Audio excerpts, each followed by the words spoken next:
एहतिसाब साहब, peoples party में sir इस वक्त बड़ी रिलैक्सेशन नजर आ रही है। मौलाना साहब मोहलत दे रहे हैं, इंतजार किया जा रहा है कि आप लोग क्या फैसले करते हैं, सीईसी का इजलास कब होता है। लेकिन पाकिस्तान पीपल्स पार्टी 4 अप्रैल की सर डेट दे रही है। कोई खास टेम्पटेशन या कोई खास टेंशन नजर नहीं आ रही है सर? पीपल्स पार्टी का तो एक मामला, इस मामले में पीपल्स पार्टी कई बातों से इत्तेफाक नहीं कर सकती।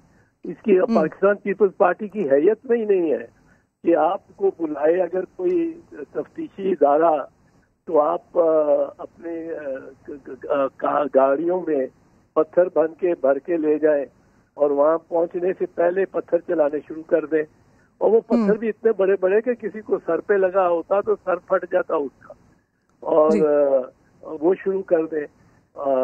जब उन्होंने, ये तो सारा टीवी के सामने हुआ ना, मरियम बीबी चाहे कहें कि संगपाशी उन पे हुई, असल में तो उनके बंदे देखे जा सकते हैं कारों में से निकालते हुए। वो एमपीए भी अपनी गाड़ियों में से पत्थर निकालते हुए जो पॉलिथीन बैग में बने हुए थे और बांधे हुए थे। तो ये एक मतलब है। अब मसला दरअसल ये है कि मरियम बीबी ने सियासत तो अभी शुरू की है ना, उनकी हिस्ट्री सच नहीं है। अगर हिस्ट्री होती या मियाँ साहब यहाँ होते, मियाँ साहब कुछ उनको थोड़ा सा रेस्ट्रेन करते, कुछ गाइड करते होते। मियाँ साहब लंदन में बैठ गए जाके, और बीबी कहती है कि उनसे कोई बात करेगा तो पहले मेरे से बात करेगा। जी एहतिजाज साहब, सर ये तो बताइए कि पीपल्स पार्टी ने जो अपना फैसला लिया हुआ है इस्तीफों के मामले पर, क्या वो तब्दील हो सकता है सर? फैसला तो हर किसी में एडजस्टमेंट हो सकती है। मैं ये नहीं समझ, मैं इस्तीफों के खिलाफ हूँ, पहले दिन से खिलाफ हूँ। पर पार्टी का अगर फैसला है, और पार्टी में मेरी राय उस वक्त शामिल थी जब ये फैसला हुआ कि इस्तीफे नहीं देने, और मैंने सबसे पहले अर्ज किया जब हतमी फैसला कर दिया मौलाना फजलुर रहमान ने और मरियम बीबी ने कि इस्तीफे होंगे और इस्तीफे मुंह पे मारेंगे और मुंह पे मारो और फलां तारीख को आप देखेंगे सारे इस्तीफे हो जाएंगे।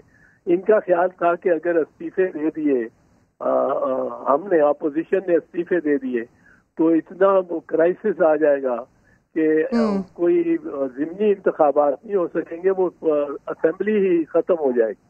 और असेंबली खत्म होती है इस्तीफों से, उनको सिर्फ 84 चाहिए, कोरम पूरा होना चाहिए, और ना खत्म होता है सेनेट तो वैसे ही एक सलसल के साथ एक बॉडी है जो कभी भी खत्म नहीं होता, डिसॉल्व होता ही नहीं है।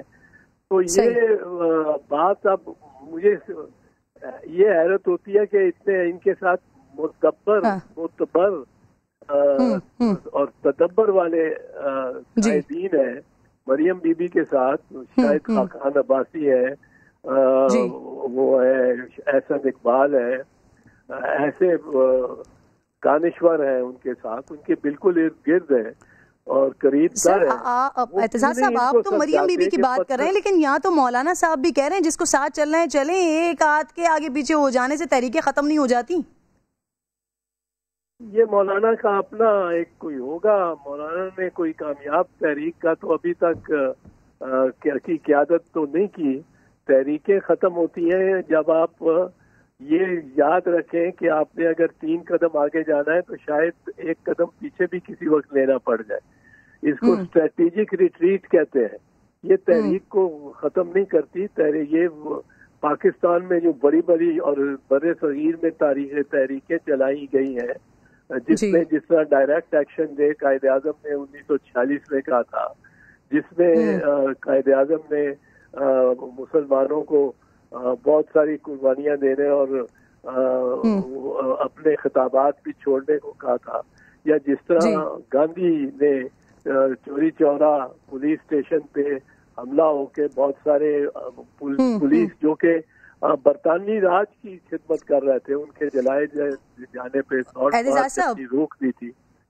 सर, आप कह रहे हैं कि मौलाना फजलुर रहमान ने आज तक कोई कामयाब तहरीक नहीं की, तो सर इस तहरीक को कामयाब करने के लिए आप समझते हैं कि पाकिस्तान पीपल्स पार्टी साथ रहेगी, या फिर ये वक्त आ गया है कि पीपल्स पार्टी अपनी सियासत करे और मजीद इस गैर फितरी इत्तेहाद का हिस्सा ना रहे? नहीं, पीपल्स पार्टी बिल्कुल इस इत्तेहाद का हिस्सा है, पर, और इस इत्तेहाद ने पीपल्स पार्टी की और आसिफ जरदारी जो सदर आसिफ जरदारी की बात मानी है इस वक्त तक, तो कि इस्तीफों पे उन्होंने मशरूत नहीं छोड़ा। पर आसिफ जरदारी साहब ने ये भी तो बात ठीक की है ना कि अगर आप लड़ना चाहते हैं, देखें आप लड़ना चाहते हैं तो फिर अगर आप लेनिन बनना चाहते हैं तो लेनिन को तो जर्मनी से गाड़ी लेके ट्रेन पे बैठ के और रूस और मॉस्को 4000 मील दूर का सफर करना पड़ता है। और अगर आप गांधी बनना चाहते हैं तो गांधी को भी वापस आना पड़ता है। मोहम्मद अली जिन्ना भी जाके लंदन बैठ गए थे, उनको भी जाके लियाकत अली खान और जो उनके साथी लेके आए थे पार्टी।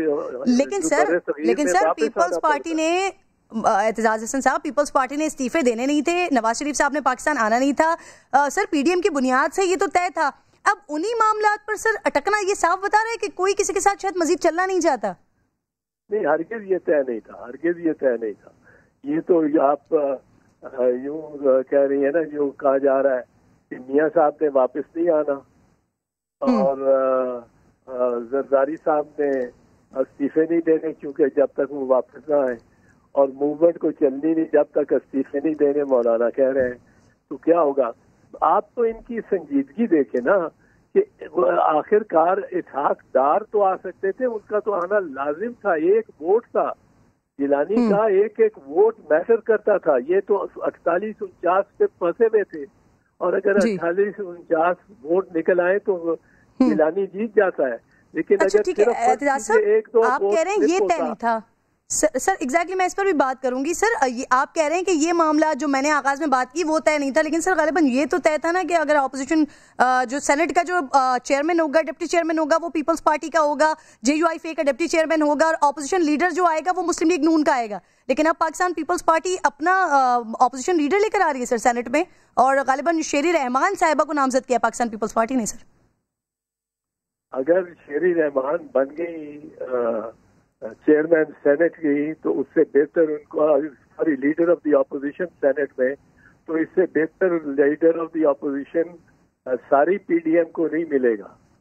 इससे बेहतर कोई नहीं मिलेगा, उससे बेहतर। सर अगर बन गई है, पाकिस्तान पीपल्स पार्टी इस पर गौर कर रही है कि उनको ऑपोजिशन लीडर बनाया जाए सेनेट में। पाकिस्तान पीपल्स पार्टी मेरे इत्तला के मुताबिक, तो मुझे इसका इल्म नहीं है कि ये कोई ऐसा मुआहदा या अंडरस्टैंडिंग हुई थी। अगर हुई होगी तो पाकिस्तान पीपल्स पार्टी उस पर कायम रहेगी। मैं नहीं समझता हूँ कि कायम नहीं रहेगी। लेकिन अगर तहरीक चलानी है और लॉन्ग मार्च करनी है, उसके बारे में तो जरदारी साहब ने कोई नाजायज बात नहीं की, कोई गलत बात नहीं की कि आप और इसहाक डार साहब वापस आ जाएं। जब तक कायद वापस नहीं आता तो वर्कर्स को मरवाने का क्या उसमें फायदा होता है? और कायद के वापस आने, अब मियाँ साहब तो हर दफा भाग जाते हैं ना, चले जाते हैं। उनके सन 2000 में, आज तो 20 साल पहले भी मुआहदा करके, रिटर्न मुआहदा करके परवेज मुशर्रफ के साथ, सारी दुनिया जानती है, चले गए थे, जेल नहीं काट सकते थे। अब भी वो चले गए, जेल नहीं काट सकते, बाहर ही बैठे हैं। उनकी बीमारी तो बज़ाहिर कोई नहीं है। वो जिस बीमारी के जिन बीमारियों की बायस वो निकले गए थे, मुबैना बीमारियों के बायस उनको रिहाई मिली थी, उनमें से तो एक बीमारी भी अब उनको नहीं लगती। प्लेटलेट्स भी उनके बिल्कुल ठीक ही लगते हैं, कोई उनको शिकायत नहीं हुई। वो एक दफा अस्पताल ही नहीं गए, साल हो चला है इस बात को, एक दफा अस्पताल। कोविड की वजह से नहीं गए ना? नहीं, कोविड की वजह से मैं आपको बता रहा हूँ, लंदन में सारे अस्पताल चल रहे हैं, सारे कोविड के वार्ड उन्होंने इंसुलेटेड अलहदा किए हुए, बिल्कुल अलहदा किए हुए। मैनेजमेंट कर रही है इंग्लैंड की गवर्नमेंट और हेल्थ मिनिस्ट्री। वो समझते आपका ख्याल है कि जिसको दिल का दौरा पड़ता है वो भी नहीं जाता अस्पताल लंदन में, क्योंकि वहाँ कोविड है। कोविड को बिल्कुल आइसोलेट किया हुआ है हर अस्पताल में, हर छोटे बड़े प्राइवेट हॉस्पिटल्स में कोविड को बिल्कुल आइसोलेट। ठीक है सर, यानी आप समझते हैं कि मियाँ साहब को आना चाहिए, उसके बाद फिर दीगर मामलात हैं वो आगे बढ़ेंगे। अच्छा सर, पीपल्स पार्टी सर गिलगित बल्तिस्तान को अबूरी सूबा बनाने, दोहरी शहरियत, ओपन बैलेटिंग के मामले पर सर हुकूमत का साथ देगी? वजीर आजम ने पार्लिमानी कमेटी बनाने की जिम्मेदारी सौंपी आसिफ कैसर साहब को। सर साथ ये मामला बड़ा सीरियस है। असूली तौर पे हम हैं जिसने दर्जा दिया था गिलगित बल्तिस्तान को सूबे का, और ये मतलब है एक काम जो है ये पाकिस्तान पीपल्स पार्टी ने किया था, और पाकिस्तान पीपल्स पार्टी की थॉट बिल्कुल ये है। लेकिन इसमें क्योंकि एग्रीमेंट्स इंटरनेशनल रेजोल्यूशन यूएन की सामने रखनी है, और जो मकबूजा कश्मीर में जिस किस्म के वारदात वो कर रहा है, मोदी कर रहा है, सर हुकूमत कह रही है अबूरी सूबा बनाने से उस पर कोई फर्क नहीं पड़ेगा एतजाज साहब। उसको उनको सामने रखते हुए ये बात हम मतलब है एक हतमी बात को किस तरह कर ले, देखेंगे ड्राफ्ट क्या बनता है। असूली तौर पे हम बिल्कुल इसके हक में है कि गिलगित बल्तिस्तान को अलहदा सूबा बनना चाहिए, और ये इनिशिएटिव ही सबसे पहले पाकिस्तान पीपल्स पार्टी ने लिया था, जबकि कोई भी नहीं लेने को तैयार था। यानी पाकिस्तान पीपल्स पार्टी, आपकी बात से मैं ये समझूं कि पाकिस्तान पीपल्स पार्टी पार्लियामानी कमेटी का हिस्सा बनेगी। सर मुझे ये भी बता दीजिएगा चेयरमैन सेनेट का इलेक्शन जी असूली तौर पे जो मैंने कहा है वो ये कि असूली तौर पे पाकिस्तान पीपल्स पार्टी गिलगित बल्तिस्तान को बिल्कुल एक अलहदा सूबा, खुद मुख्तार सूबा देखना चाहती है, उसके मेंबर पार्लियामेंट में देखना चाहती है, पाकिस्तान की पार्लियामेंट में। लेकिन जो है ये आगे मैकेनिक्स क्या होते हैं, उसका ड्राफ्ट क्या होता है, उसकी क्लॉजेस क्या होती हैं, उसका कानून कैसे बनता है, उसको देखते हुए फिर फैसला किया जाएगा। बिल्कुल ठीक है सर। सर चेयरमैन सेनेट के हवाले से ये हम जब तक फैसला ना करें हम कमेटी वाला भी फैसला नहीं कर सकते। ठीक है सर। सर आपने अभी गिलानी साहब की बात छेड़ी थी, तो सर चेयरमैन सेनेट के इलेक्शन को 15 रोज हो गए और अब तक पीपल्स पार्टी ने इसे अदालत में चैलेंज ही नहीं किया। सर क्यों नहीं किया गया अभी तक?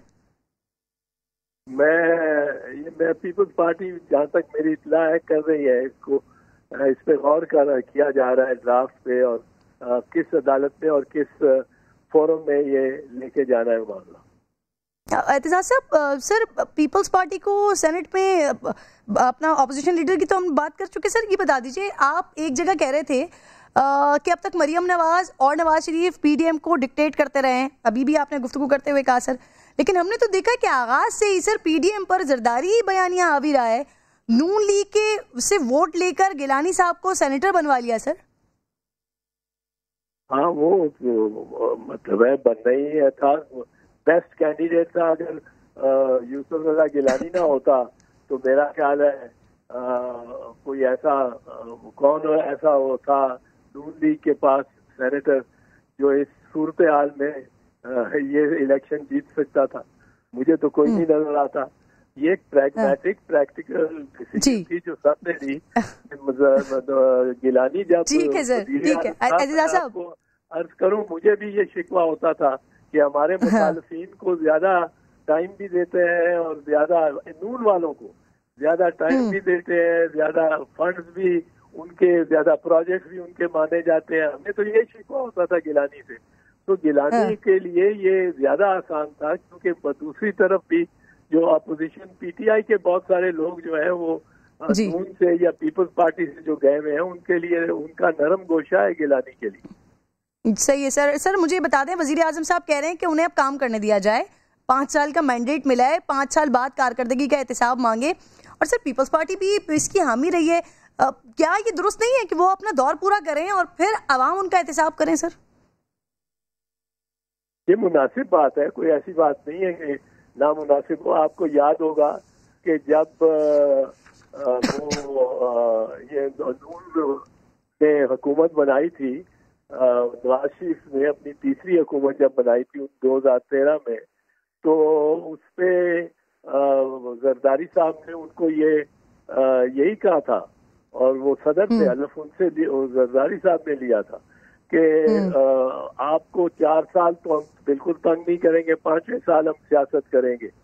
और किसी हद तक पाकिस्तान पीपल्स पार्टी को इस इज्तनाब की वजह से नुकसान भी हुआ, लेकिन हम उस पर कायम रहे। मियां साहब ने यकीनन वार किए जरदारी साहब पे, पर जरदारी साहब ने कोई एक बार भी ना वफाकी हुकूमत ना सूबाई हुकूमत पे किया।